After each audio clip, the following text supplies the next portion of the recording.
I finally posted something that YouTube disliked so much that they had to take it down.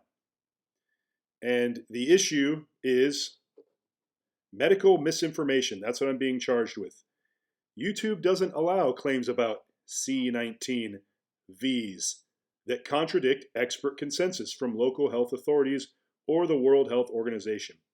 Now, the reason I said C19 and I said Vs is because that's the way I'm gonna have to refer to these terms, these words that I'm highlighting here, because I have a feeling that it is these words being repeated in my video that got me flagged and that caused me to cause them to pull these down preemptively, probably without a human really laying eyes on it and verifying the information.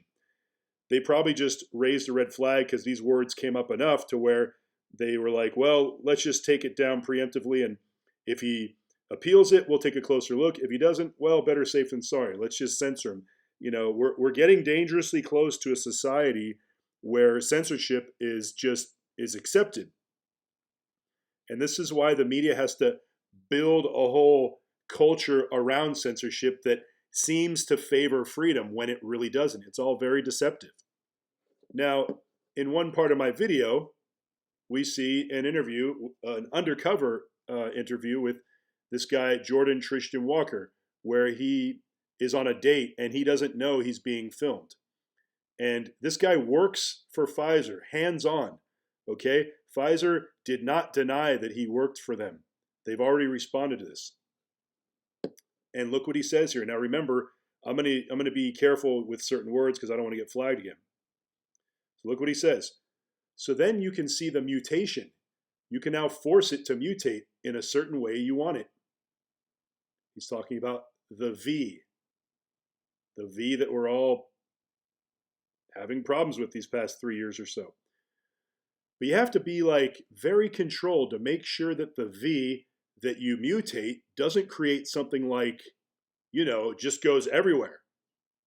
Which I suspect is the way that the V started in Wuhan. To be honest, like, it makes no sense that this V popped out of nowhere. Now, how many people called you a conspiracy theorist for suggesting something like this? Or how many people did you call, you know, a crazy, you know, far right Nazi white supremacist tinfoil hat wearing nutcase who suggested something like this? Okay, this is a gay black man that works for Pfizer. Read what he's saying. A few blogs back, when I said this is World War III, I was right. This is World War III. Wake up. Wake up. The depopulation agenda is real, folks.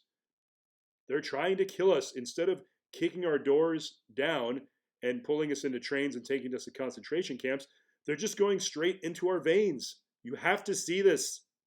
It's getting to be too late. Now, if you look at my avatar, it's this character, Martial Law, who's this sort of anti-superhero. But it's interesting to think about how popular these superhero films are right now, because what are the superheroes? They're mutants. They're promoting mutants. They're promoting mutations, you know, as if we should aspire to be mutated people. They put it in your face. They piss on your leg and they tell you it's raining. Now, martial law, M-A-R-S-H-A-L-L, is a play on the phrase martial law. So you see, crazy nutcases like me, we've been onto this for a while. What is martial law? M-A-R-T-I-A-L.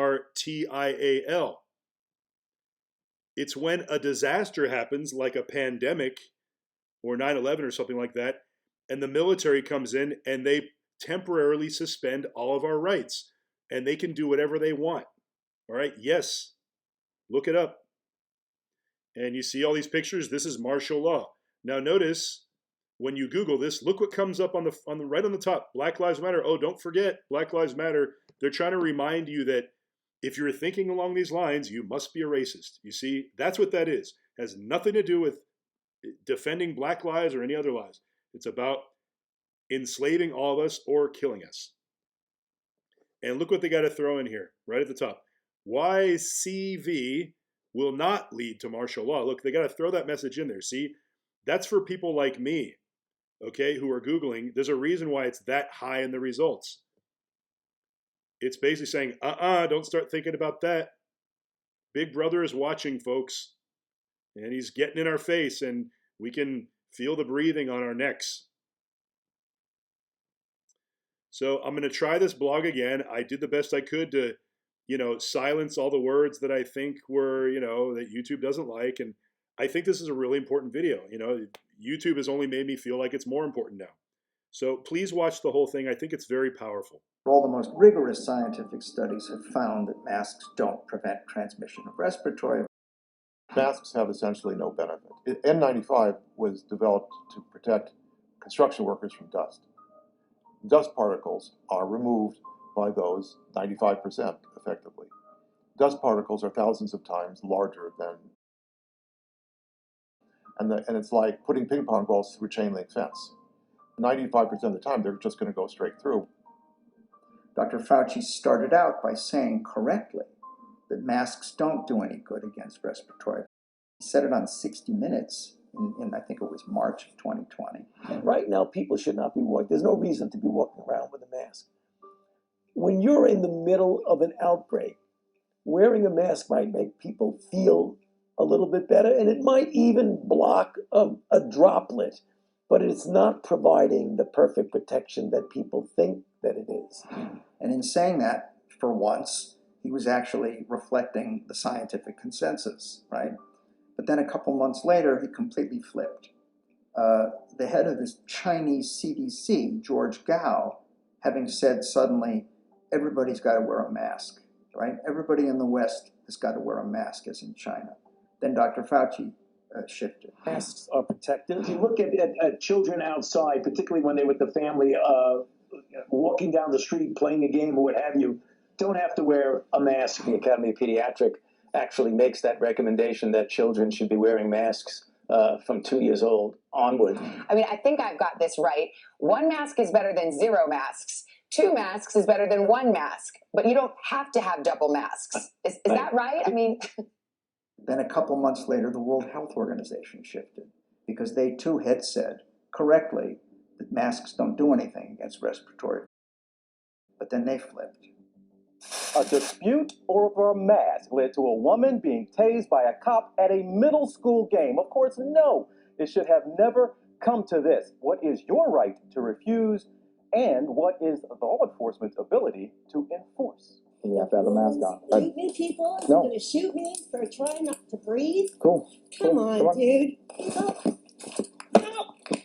And there is Barack Obama dancing unmasked. He's been talking about the need to get a and all the other stuff. I don't think he wants to break from the CDC. What's interesting is I haven't heard the CDC commenting about this yet. Masks are pretty magical, and they don't have much downside. But she's had the flu for 14 days. Should she get a flu shot? Well, no, if she got the flu for 14 days, she's as protected as anybody can be, because the best is to get infected yourself. And so she should not get it? If she really has the flu, she definitely doesn't need a flu vaccine. If she really has the flu. She should not get it again? No, she doesn't need it, because it's the most potent vaccination is getting infected yourself. This is an ongoing question, and we've had ever-evolving opinions from you, Dr. Fauci. Currently, antibody surveys show that 80% of children, approximately 80% of children, have had COVID, and yet there are no guidelines coming from you or anybody in the government to take into account their naturally acquired immunity. You seem quite certain of yourself in 2004, but in 2022, there's a lot less certainty. One of the things that we also know after looking at this for 2 to 3 years is that the mortality from COVID is very similar, if not less, than influenza. So when we look at this, we wonder, why you seem to really embrace basic immunology back in 2004 and why you seem to reject it now. Well, I don't reject basic immunology, Senator. And I have never denied that there is importance of the protection following infection.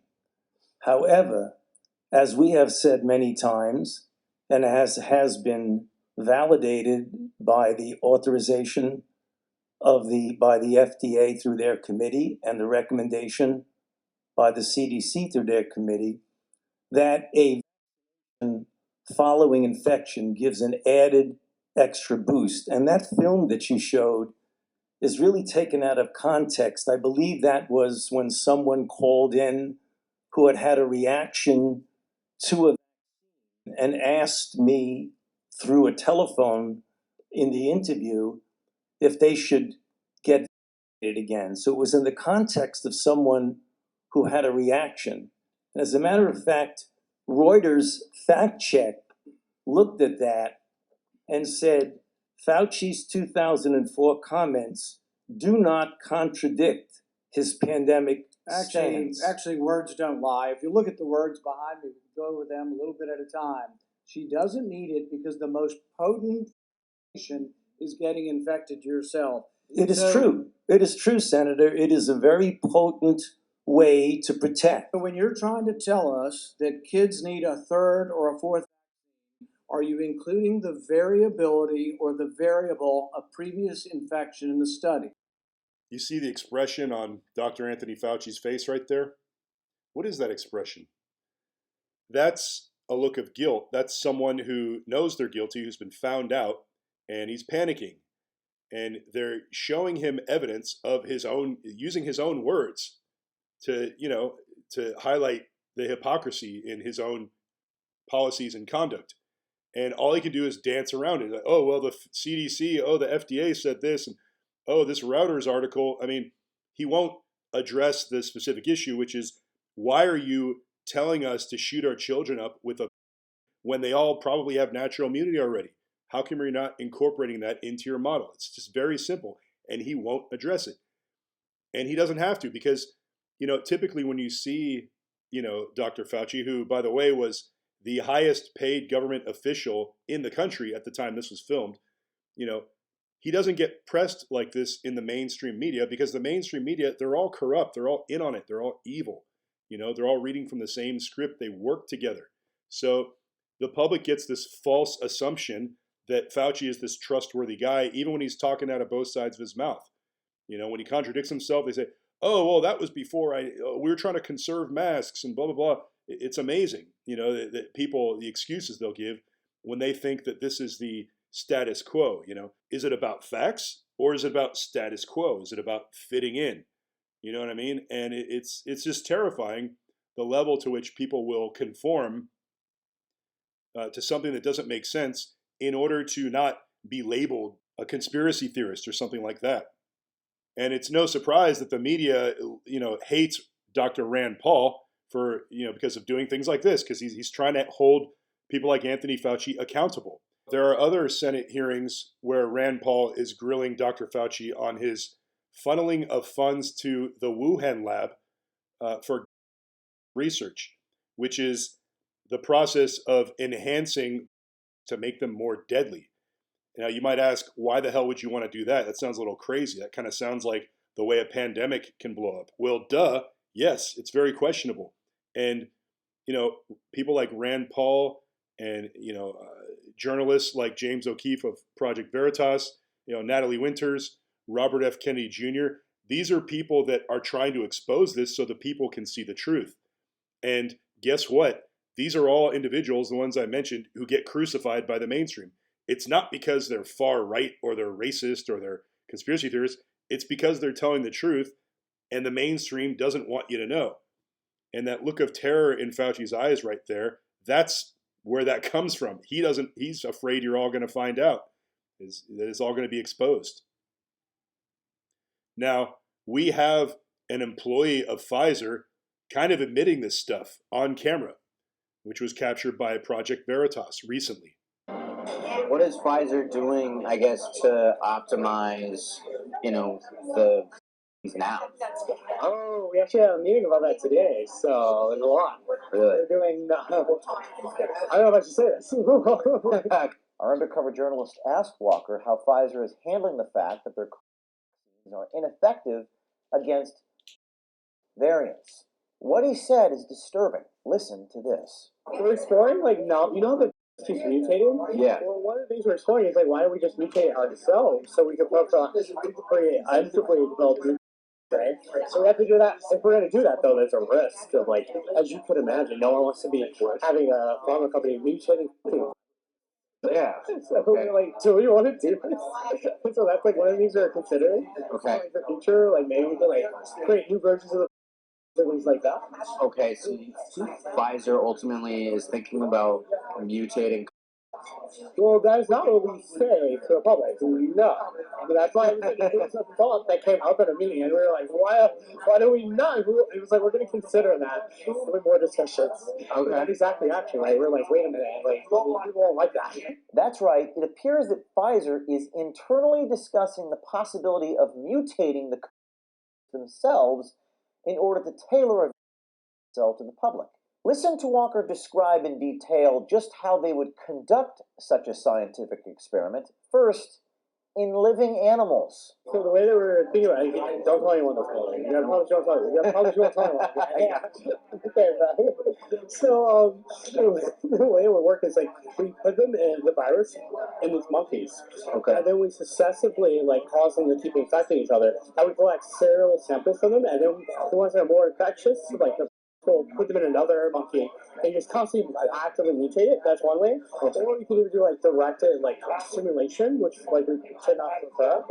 And then you just sample what the different proteins on the surface of the virus look like over time. So then you can see the mutation, and you can kind of force it to mutate in a certain way you want. Okay. But you have to be like very controlled to make sure that the so you mutate. It doesn't create something like it goes everywhere. Something crazy. Is the way that it's starting to move it. To be honest, like it makes no sense if just out of nowhere. Like, yeah, I know. This experimentation on live monkeys? This is unethical, to say the least, and Walker describes those experiments as if they are ongoing and not simply a hypothetical discussion. So, I mean, when is Pfizer going to implement the mutation of all these viruses? I don't know. When all the experiments work out, because this is just like something design, right? It sounds like to me.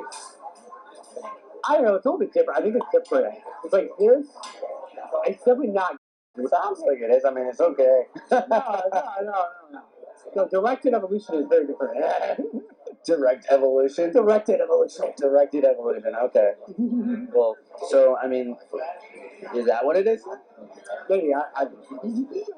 Well, you're not supposed to do research of the viruses, like, they recommend not. But you do, like, these, like, selected structural mutations to try to see if you can make more potent. Yeah. So there is research ongoing about that. I don't know how that's going to work. There might not be any more outbreaks, because, like, Jesus Christ. So, tell me more, like, what's developing with the whole, mutation process?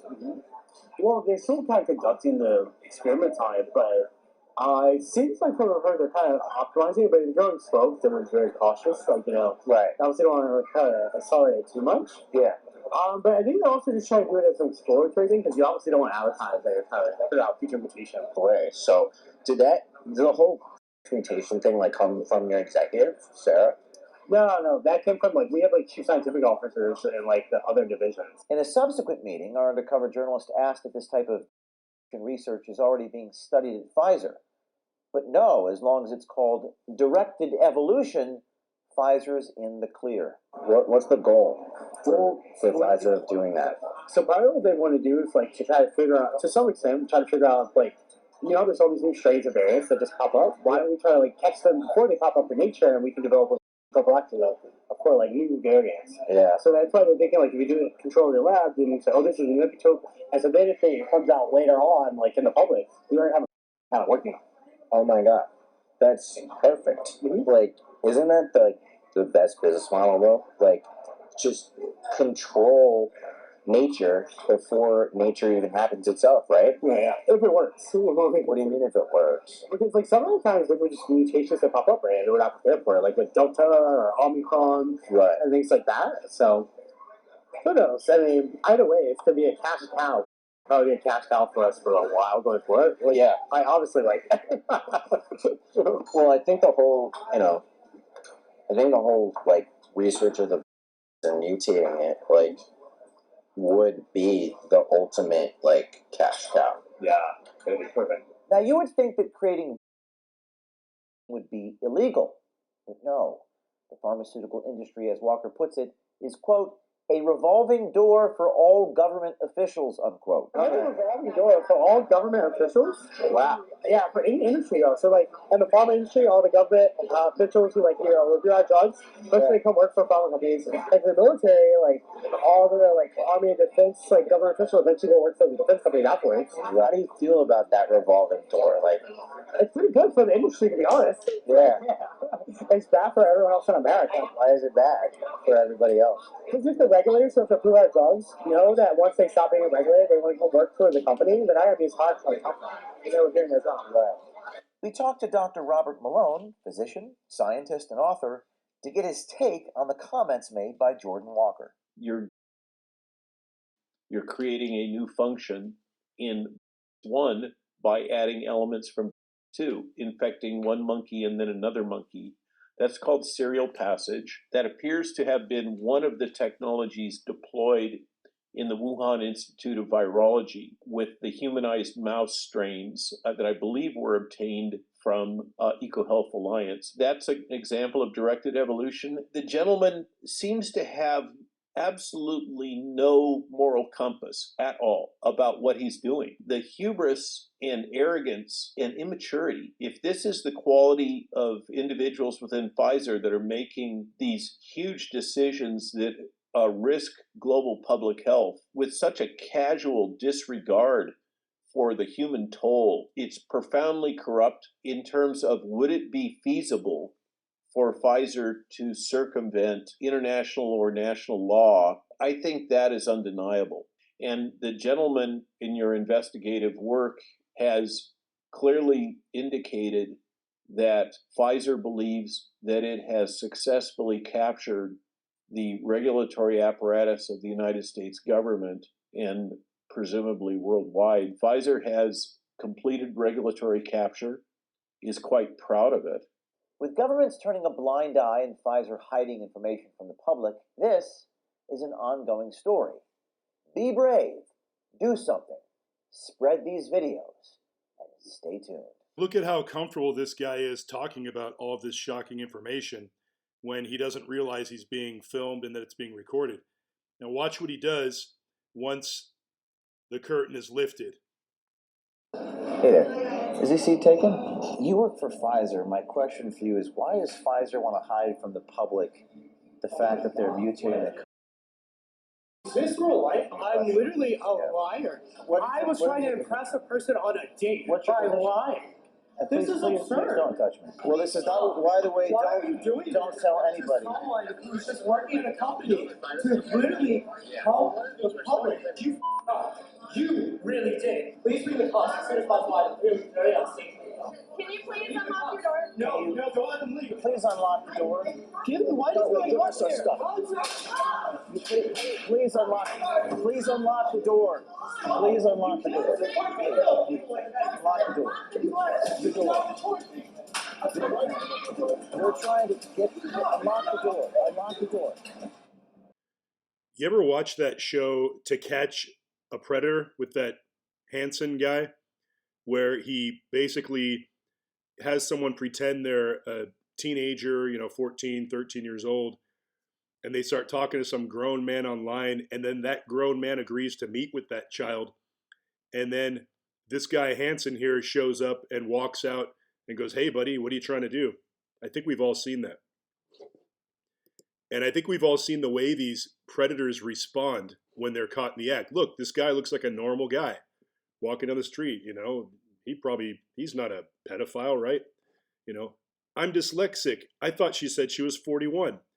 That's probably an actual quote from the show. So it just kind of illustrates the crazy things people will say when they've been found out, when they know they're guilty.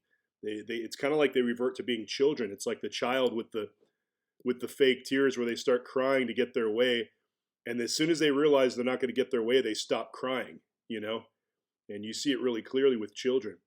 But look at this guy. I mean, I don't think those tears are fake. I think his life probably is ruined in his eyes anyway. And so the emotions are real. But the thing is, it's easy to look at this guy and go, "Oh, that poor man," but he was trying to meet with a child to have sex with a child.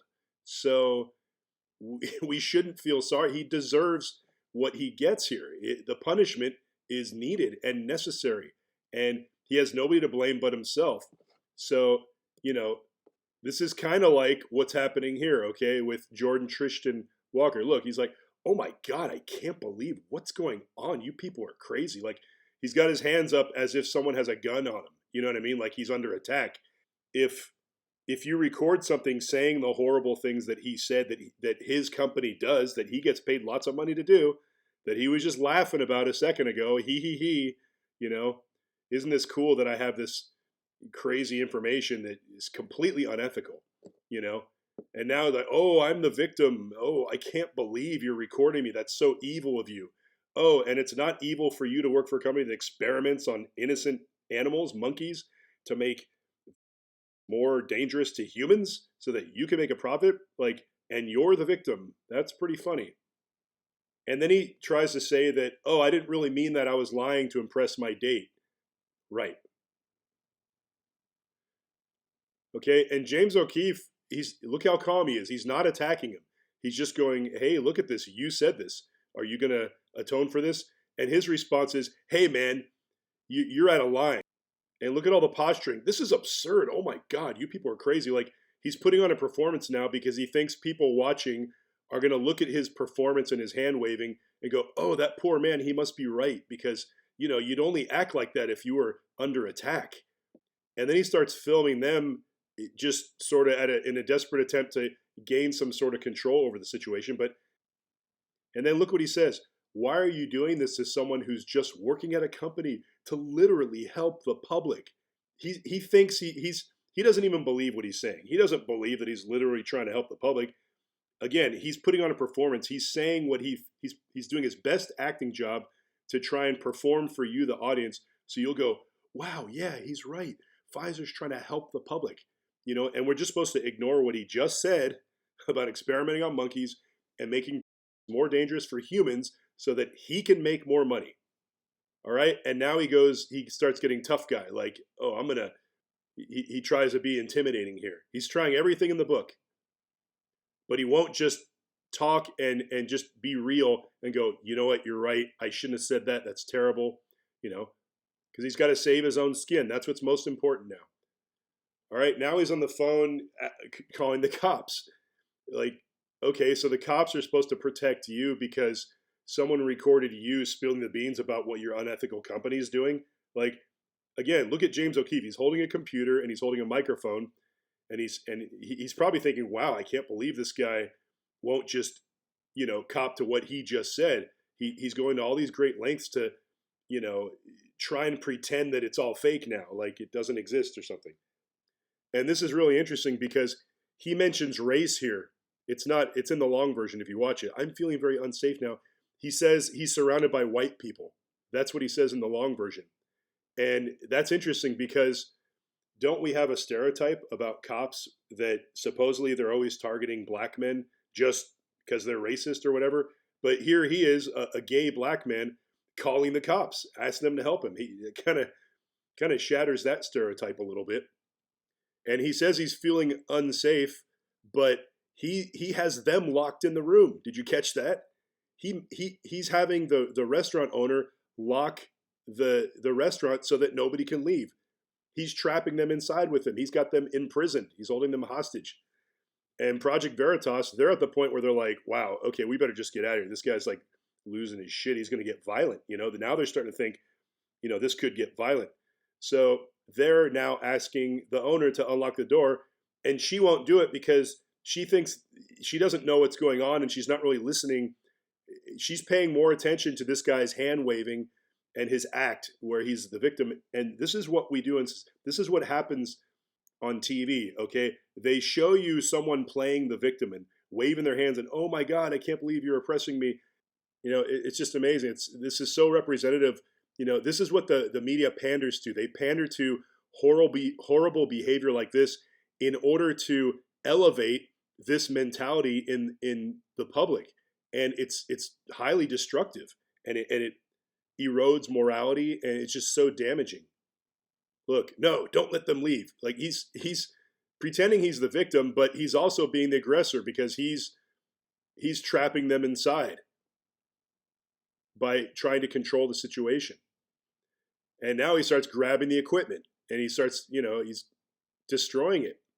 All right. He fell there because he's trying to grab their equipment and they're going, no, dude, you don't grab my shit. That's why he fell.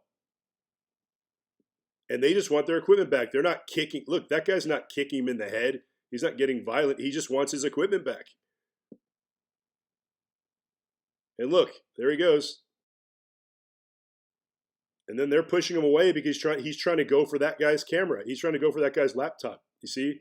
So he goes on the attack and they push him away. And then he goes, oh, you're hurting me. Oh my God.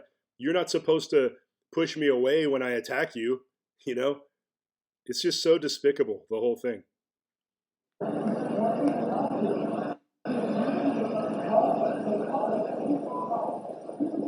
They went to the Pfizer World Headquarters and they parked this truck in front of there showing that same video that we saw with the quotes and everything. And again, you might think to yourself about something bad you've done. We've all done bad things, okay? But remember what this guy said. There's got to be a bar somewhere. I mean, that's a little worse than cheating on your significant other. I mean, think of it this way. If someone raped your friend or raped your daughter and that someone got found out and recorded like this, would you attack the person who recorded it? Would you criminalize the person who caught that evil bastard saying what they did? Or are you going to punish the person who said that? Because they deserve to be punished. This is how accountability happens. And this is what's lacking in our society. Accountability. Nobody is being held accountable for the outbreak, for World War III is what it was when you really get down to it, against the populations of the world. And nobody's investigating this. How come nobody's investigating the origins of the virus? This is how you get to the bottom of it. And this is why James O'Keefe is such a threat. Now look what happened after this. Journalism is reporting things powerful people want kept hidden for the wrong reasons, moral wrongs, bad behaviors, as journalists were the custodians of the public's conscience. And as we've gone deeper and deeper exposing and illuminating corruption to lives hidden from public view, the line that separates good and evil becomes more clear. Not just in the institutions we investigate, but within one another. Throughout my 13 years doing this, our mission has evolved from simply being about exposing the truth with some hidden cameras to something more transcendental, giving people hope, right? That's what we do. And I'm going to stand here because I just feel like I'm filming a video for the audience. Nothing about how I've conducted myself over the past 13 years has really fundamentally changed. Until now. So what has changed in the last 3 weeks? What has changed? The only thing that has changed is that we broke the biggest story in our organization's history. You know that one I'm talking about? Pfizer. The last week of January, with 50 million views. That broke the record by 10x. Our video became a global phenomenon. It was about Pfizer and one of the directors discussing mutating the. Our confrontation video, where he locked me in a pizza restaurant with you, and he smashed the equipment and called the police, that became a phenomenon and was riveting television for our audiences glued to their screens. That was probably one of my favorite things that ever happened. It was just really unbelievable. It was true to be false and seemingly too false to be true, but it was real. So the only thing that changed were these videos. Outlets in India and China covered the story, and our social media exploded like never before. Our employees and board members' Twitter accounts also exploded like never before. Pfizer even put out a non-denial denial, like you always capture these things, where they basically admitted they were mutating the, albeit they buried this admission in jargon. But it was still an admission. And it was extraordinary that Pfizer responded to us with an admission, not denying that this guy was who he was. What an amazing turn of events. That is the only thing that's changed in 13 years of me being who I am. And then suddenly, an unusual emergency happened just a few days after that. On Thursday, February 2nd, that's a few days after the Pfizer story, I was informed by an officer of Project Veritas on the phone while en route to the airport that he would resign unless I stepped down as CEO. There were tactical disagreements about the boldness of approaches soliciting donations. I was told, and I'm paraphrasing, by asking for X dollars right now, you will prevent 10X dollars down the road. That advice ran contrary to everything I knew to be true in my 13 years of fundraising. But that conflict was even more fundamental and essentially boiled down to this. And my vision, I'm going to paraphrase Howard Rourke, the architect, quote, I don't build in order to have donors. I have donors in order to build. That's what I believed, and I felt like we had a conflict of visions. We measure our success in terms of what we produce, not just in terms of our wallets. That was a pretty fundamental conflict, I felt. The day prior, I had informed him in front of his colleagues that if he wasn't willing to follow my lead, he'd be shown the door. I tried to deal with it privately, but I was unsuccessful, and the disagreement boiled over publicly in a staff meeting. The next day, this individual refused to resign, so I fired him. Later that same day, that's Thursday, February 2nd, a few days after the 50 million viewed Pfizer videos, I was informed by a different officer of Project Veritas that he would go to the board in a few hours from that moment and have an emergency vote to restructure this company. Receiving an agenda in my email while I was sitting on an airplane tarmac with the doors closing, the meeting was scheduled for the moment that my plane landed in Nashville. It became clear to me in that moment I would be removed from my position at Project Veritas by the time I landed at my destination. I bet you didn't know that. I have a copy of the emergency meeting here for you guys to take a look at. It's in writing. My first question on the phone to this guy, my colleague, as I was staring at this agenda when the stewardess was asking me to get off the phone, was, quote, what are we going to tell our supporters if I'm removed from my position? My colleague, who is an officer of Project Veritas, responded by saying, our supporters wouldn't have to find out. I was so shocked by this, and again, the stewardess was asking me to get off the phone. How would our supporters not be informed of such an enormous thing? It was a lapse in judgment so severe that it was itself a fireable offense. To make a statement like that, in fact, hiding something so fundamental from people is something that we stand against in principle, particularly with the amount of scrutiny that we're under. The doors closed, the plane took off, but somehow, over the next few hours, I was able to convince the board to push this emergency meeting to that Monday, February the 6th. The very next day, on Friday, this is now Friday, February 3rd, a board member reached out to one of our journalists and stated, quote, you get a raise if there is a restructure without James O'Keefe at Project Veritas. I have a copy of the text message, and I'll give it to all of you. I redacted the name of the journalist. The board member deleted the message, but not before our journalist took screenshots. Good job, journalist. On Sunday, February 5th, now that's Sunday, 2 days after the Friday, a board member requested my presence at his home. He informed me, quote, you had nothing to do, James, with this Pfizer story, unquote. Perplexed by this, I took out my iPad and showed him a video of myself confronting the Pfizer executive, which had 11 million views on YouTube. He responded, quote, but that was after the undercover video had already been done, unquote. I pointed out that the brave journalist, and many of you know who this person is, I'm not going to name anyone, who recorded the interaction was someone that I had to sit down over a year prior, remember, over dinner, for hours, talking off the proverbial ledge, insisting he take the long, arduous road to get the story about Pfizer, and indeed he did. The board member, responding to me saying that, said he did not know that, and admitted that another board member was persuading him to the contrary. In the meeting, we're fast forwarding to Monday, 2 weeks ago, on the 6th, I offered an apology letter to the board for my tone of voice in the office at the leadership meeting the week before, that I intended to also share that apology for my tone of voice with our staff. But the board refused to accept my apology, nor believe that it was sincere. They also did not support my sending it to the staff. I imagine many of you didn't even know that I drafted an apology. Then I was subject to a 6.5-hour listing of grievances, which included taking black cars to meetings. I don't know the significance of the color of the vehicle.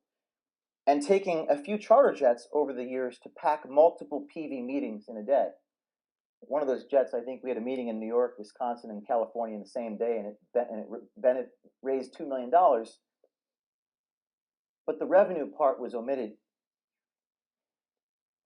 There was also some truly bizarre grievances, including my failure to record audio in one encounter at a bar in upstate New York, and an allegation that I stole a pregnant woman's sandwich in federal court. There were also discussions from a few staffers with donors in the boardroom. Donors were listening to some of this, and some of these were sent directly to donors without my consent. Donors who have no knowledge of my personal life and have no business asking questions about my personal life, about girls I've dated in the past. This board meeting was video recorded. We'll get to that in a minute. A fundraising staffer relayed, quote, concerns about my behaviors regarding videos where I, quote, literally chased a Twitter executive around New York. By acclamation from all of you, in 2022, that video about the Twitter chase was one of our most successful videos. But yet, your colleagues in a boardroom were expressing concerns about it. Every board member previously communicated their love of that video, but none pushed back in that moment when the staffer criticized it. Why? The attacks were so severe that one board member asked, quote, is there anything James O'Keefe is good at? That's what your board member said. I suggest you request the entire 7-hour or so video to see for yourself what actually happened. You don't have to have been there. You simply need to watch the video and hear all of the testimony. After the 6 hours, I was asked what I had to say for myself. I was given about 10 seconds to respond, and then I was dismissed. Then, and I'm reading from board minutes drafted by lawyers who are taking a record of what the board members said and did, a vote was called to strip me of all of my authority and decision-making at this organization for half a year. My first question before I was dismissed, I asked how the remaining team will manage the company and what the plan was. That's something you had mentioned. What's the plan? But they didn't provide one. It was clear they didn't actually have one. And then I was dismissed. So I went off the grid as requested. Went hiking with Kennedy in the mountains. Within a few days of going off the grid, I started receiving missed calls and texts from the same board members and officers who demanded I be gone. They informed the staff that they're waiting to hear from me. I found that odd. There was a corporate resolution demanding that I be gone for 2 weeks. I was a little worried about violating the corporate resolution. Wouldn't you? This was while I was commanded by a motion of a board to be literally gone on paid leave for 2 weeks. And then an officer at Project Veritas took a screenshot of my read receipts of text messages and distributed them to you, saying, quote, you owe your team a response, please allow communication. This was during the time when I was required by the board to be gone. On February 10th, you guys don't know what I'm about to tell you, another board meeting occurred. Again, I'm gone. With the meeting's minutes reflecting that they had indefinitely suspended me from the board, By this time, they had stripped me of all of my authority as CEO. During the time I was on leave, they kicked me off the board. So I can't be a CEO if I have no authority. I can't make any decisions. I'm not allowed to access any donor names. I wasn't even sure what my job was or if I even had a job. Right now, I actually don't. I'm not sure what my job here is. In the board minutes, it says that I no longer have a paycheck and I'm indefinitely suspended from this organization.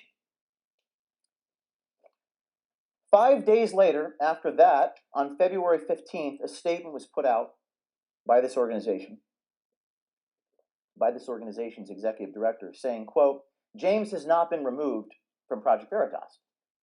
5 days after they removed me from Project Veritas. James is the hardest working person I've ever met. Those who know him know he will not take time off unless forced to. Absent from the statement was the actions of the board to remove me from the board and remove me as CEO. I don't know why they omitted that part. Later on the 15th, the same day, while hiking with Kennedy, Peavy put a statement by quote tweeting a picture of me with him, saying, there is nothing better than enjoying a well-deserved vacation. That tweet failed to mention that by then I had been removed from the board and indefinitely suspended as CEO. Why didn't they put that part in? This is where things get really messed up. A few days later, an officer sent an email to the board with bizarre hyperbole and innuendo about certain expenses related to our business needs. These included, and you can't make this up, that Project Veritas paid for James O'Keefe's down payment of his wedding. I got a chuckle out of this. I'm not married. I've never been married. I do hope to get married one day. In fact, I got married to you in Oklahoma, but that was pretend. That was fun. There were also, again, bizarre complaints, and this is where you come in, Asha, about taking too many trips to too many meetings over the course of a year. I think there were like 305 cars I had taken to meetings and donors and journalism assignments. The officer stated to the board, this is on February 13th this week, that we should do things such as, quote, reschedule meetings. And the IRS would prefer Zoom meetings over in-person meetings. And by the way, Zoom meetings over in-person meetings is not how you raise money and not how you conduct your journalism. It's hard to get the content over a screen. Ask our journalist if that works to produce a story. In fact, I would maybe ask you guys to ask these guys how you're supposed to do your jobs without taking, quote, black cars around. I don't know how I can do my job here if I can't transport myself around the United States. It actually doesn't make any actual sense, does it? None of this makes any sense. And why is it all happening right now? Those are the questions I have. I don't have answers. You guys are journalists. Maybe you can go find the answers. I don't know. After this series of events, I wrote a letter to the board on February 16th with the proposal.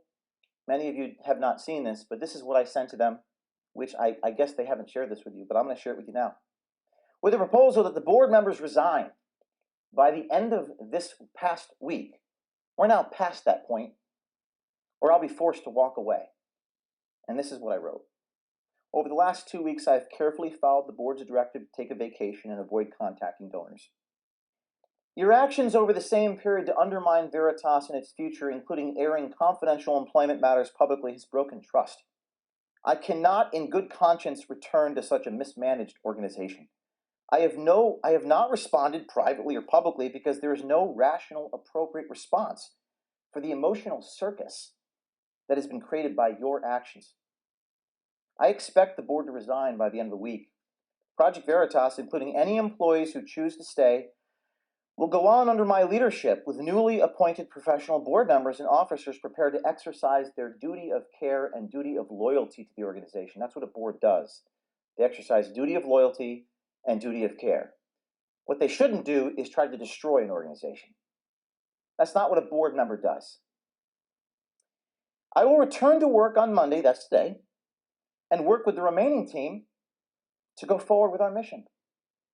Short of this action, I cannot, in good faith, return to the employment of an organization with leaders who are attacking me personally, making false and unsupported claims of improper management of resources about weddings and black cars, improperly airing employment issues related to me and others at Project Veritas. I did not leak that document, and I would swear to it under oath. That it probably wasn't the best idea to march employees into a boardroom. That's never happened in any boardroom in the history of boardrooms. And that's one of the reasons why our donors are so upset. Ruining our reputation in front of supporters and donors and leaking confidential information and fabricating stories. One of our ethical rules is we don't lie to our audience. I've never lied to our audience in 13 years. But I was stripped of all decision making last week. And you guys put out a statement lying to your audience. And there's nothing I could do about it.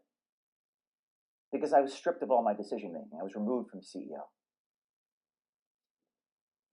I was asked to be gone until the 20th. It is now the 20th. I asked the board to resign for their conduct, and they did not. So currently I have no job at Project Veritas. I have no position here based upon what the board has done. So I'm announcing to you all that today on President's Day, I'm packing up my personal belongings here. I don't really have much in this room that belongs to me. I guess a painting, a diploma, some personal things. It won't fill much. Maybe it'll fill my IKEA. I'm packing up my personal, I'm starting to get emotional, from headquarters, and I'm intending to start anew. I don't have the answers to why they've been doing this, or why board members were going directly to employees to collect grievances on the week of our biggest story ever. Or why our board members were going to employees directly to discuss removing me from this organization, even saying I'll give you a raise if James is removed. That might be illegal. I don't know. But why would they do it the week of our biggest story ever? But I'm confident that those reasons and motivations will come to light. To borrow an old expression, the public has a right to know what has happened here and why there was a concerted effort to remove me from the organization I founded the same week of our biggest story ever had. When I left the office on February 6th after being stripped of all my authority, I saw my father and gave him a hug, realizing just how honest and real of a man he is. Both my parents are as genuine and down-to-earth as a son could ever have. It's true you never really know someone until you go through hell with them. You see, back in the carriage house, 13 years ago, the feds would come to my home to make sure that I was inside my house, administering random drug tests and rifling through my expenses to make sure I wasn't lying about the strawberry ice cream I bought at 7-Eleven. I didn't have any money, but they went through my debit card statements and tried to get me to sign things to prove I wasn't lying. There were federal agents showing up at my parents' house. There were no donors. There were no supporters. And I was not trending on Twitter. My father went through this hell with me and stood up to those bullies on the front lawn and told them to stop harassing our family. And at that point, that's all I had, was him. I was otherwise completely alone. I will never forget that.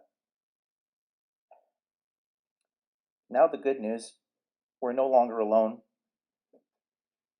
We have millions of Americans who also know who I am. In fact,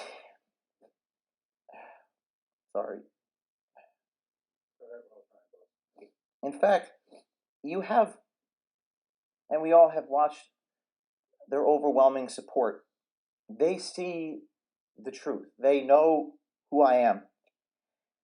I also know many of you know who I am, and you know what's right, right? You know, you're people of principle here. People in this room. And this now may be your moment of truth.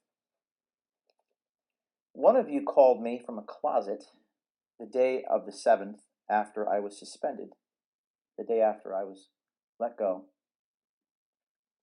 and you were crying. I never heard I never heard that tone before. I told you it was going to be okay. You were afraid of what was happening here. You said, this is really hard to take. I can't take this anymore. I told you that I struggled alongside you, although I wasn't physically there. I told you that I loved you. A number of us told each other that we loved one another. It was the first time I've shared that sentiment with a colleague. It was a very real moment, a very beautiful moment, a touching moment where we were bound together. Many of us were really bound together. So I amend the statement that I made in the beginning of this. The statement I made before was Veritas will never be defeated from the outside, it will only be defeated from the inside. That's actually not true. No, the only way to defeat us is if they take our spirit. And from the looks of things, many of us remain completely undefeated and unbroken. So, our mission continues on. I'm not done. The mission will perhaps take on a new name, and it may be no longer called Veritas, Project Veritas. I'll meet a bunch of people around me, and I'll make sure you know how to find me. And I'll quote when you invited me to New York City and did that little stand-up, how fitting that from Shakespeare, quote, and this story shall the good man teach his son. We few, we happy few, we band of brothers and sisters. So with that, I'm going to collect my things. I'm going to load them into my car. And I hope to see some of you soon. That's it.